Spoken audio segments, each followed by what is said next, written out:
太便宜了，这里的一个 draft beer 大杯的只要1块多欧。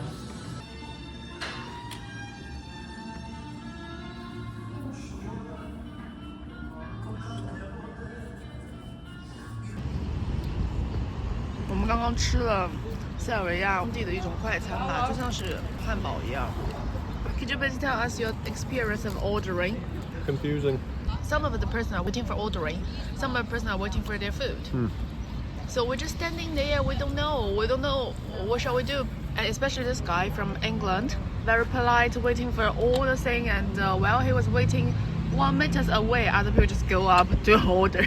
We just order a sausage and you got a chicken. Yeah. Actually, it's very nice, right? Very nice. Yeah. And it's very cheap. 2 beers are About €5. 我们又点了这个最经典的。作为一个西北人，我可以天天吃塞尔维亚的烤肉夹大饼。跟欧洲三明治最不一样的2大点就是：一，它的面包是软的；第二是可以加辣。好吃吗？好吃吗？好吃。中国餐馆，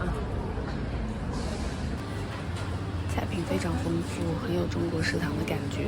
仔细看一下老外喜欢的那种构茧非常浓厚的菜居多，当然春卷和炒面、炒饭也是必不可少的。大份是580，小份是400多，2个菜1个主食。大份是3个菜1个主食。Is that good? Very nice.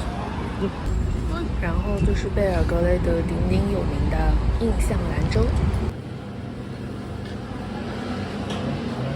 这餐厅装潢真的是一秒回国，居然有包子。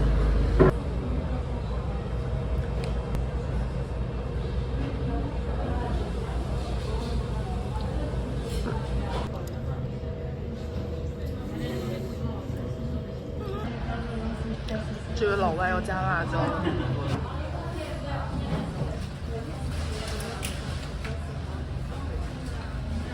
Very nice.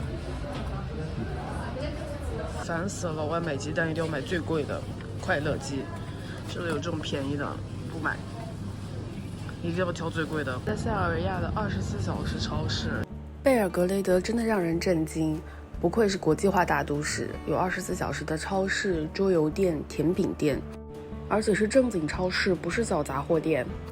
跟欧洲相比，这里才是真正的不夜城。Hello， 我们现在在塞尔维亚的首都贝尔格雷德，我们住在新贝尔格雷德。现在我们准备去老城区旧贝尔格雷德。塞尔维亚的公交车很方便，他们报刊亭都是24小时。你在报刊亭买一张公交卡，公交卡本身是250块，但是有了公交卡以后，你每次坐车就只要89。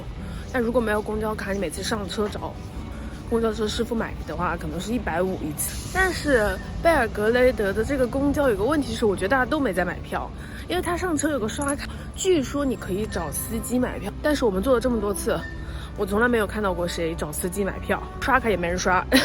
他们说有查票的，我们也没遇到过。但是总体上来说，这里公交车还是很方便的。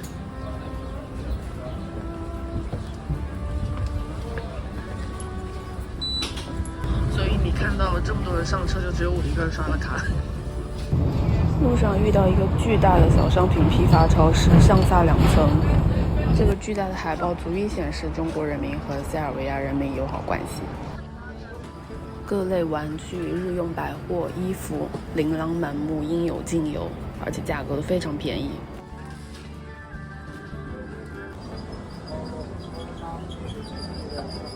It's like a shopping center。我们在外面这么长时间，终于看到有中文了，太不容易了。贝尔格雷德本身是一个矛盾的融合体，现代、历史、自然，甚至战争的痕迹都在这里存在着，且毫不突兀。我现在在旧 Belgrade， 然后对面的是新 Belgrade， 就是新城，然后你看都是高楼大厦。然后这里有片自然公园，这个岛上什么都没有，它叫 Big Wall Island。这一条河就是多瑙河，这一条河是萨瓦河，萨瓦河是分隔新老 Belgrade 河，然后多瑙河大家都知道，所以这个地方是多瑙河和萨瓦河的交汇处。我们第一眼看到的就是华为。市中心老贝尔格雷德依山而建，略显破败，但不难看出有非常浓厚的中欧风格。这个是市中心最著名的共和国广场。C， 意思是只有团结能拯救塞尔维亚人。然后这边有一个，这应该是音乐厅吧，然后他们用一个面包也做出了这个 C。市中心沿街摆设的鲜花摊位，给这个城市增加了一丝温情。哦，这一路也太浪漫了吧，都是粉色的花。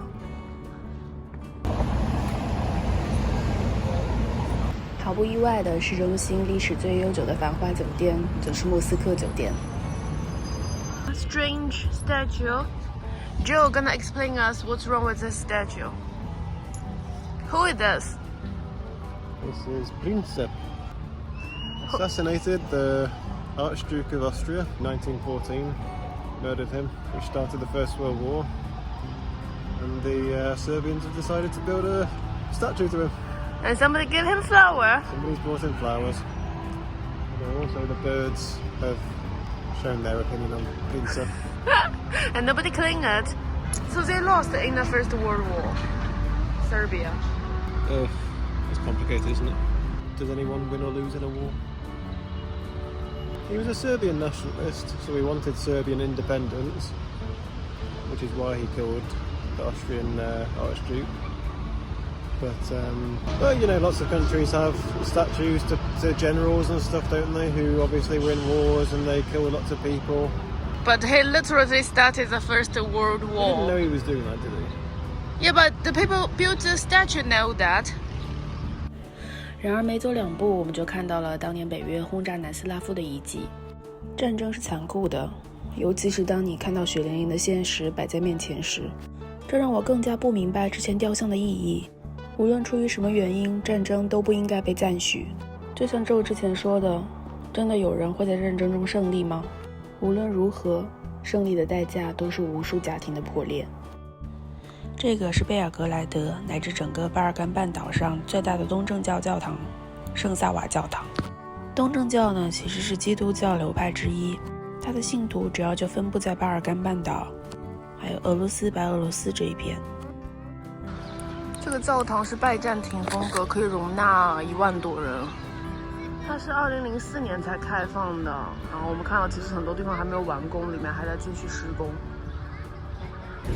东正教和基督教最大的区别就是东正教的教堂外部、内部是没有雕塑的，基督教我们经常会看到里面会有耶稣啊，会有圣母玛利亚，但是东正教是没有的，他们取而代之的是壁画。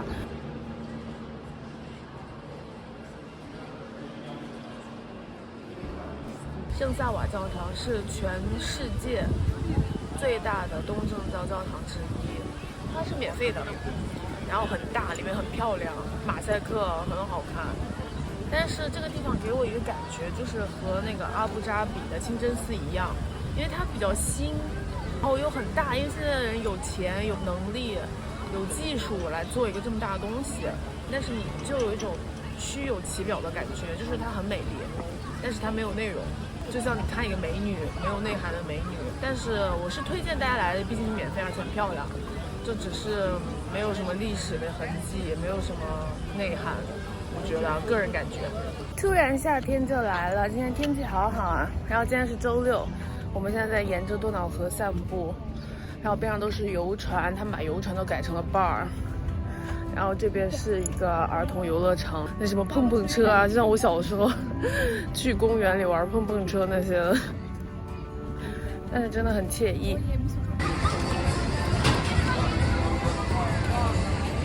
这城堡像不像城乡结合部那种？哦，他们还有彩色棉花糖。很多人就坐在多瑙河边，然后看天鹅。真的有好多好多天鹅，感觉这些天鹅不会的胆子太肥了，根本不怕人，就这样就跑到岸上问人要吃的，多瑙河的天鹅都是吃爆米花的，这在跳天鹅湖，这两只，太美了，真的就像芭蕾舞里面一样。如果你想惬意放松的话，选一个好天气来塞尔维亚待上1个星期，我觉得很不错。但是如果你想看一些景色的话，可能塞尔维亚还是没有那么的震撼吧。就是它毕竟不是一个旅游国家，物价也不高，然后吃的我觉得中国胃也可以接受，都是肉烧烤，而且价格也很低。英语普及度也还不错，基本上每个人都会说个1、2句。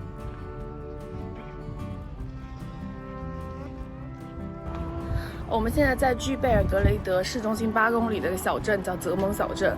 这个小镇前几天我们无意间来了一次，然后当时我们就惊为天人，说这个地方跟贝尔格雷德完全不一样，因为在贝尔格雷德全都是高楼大厦，但这里全是像那种欧洲的小房子，而且有很多天鹅。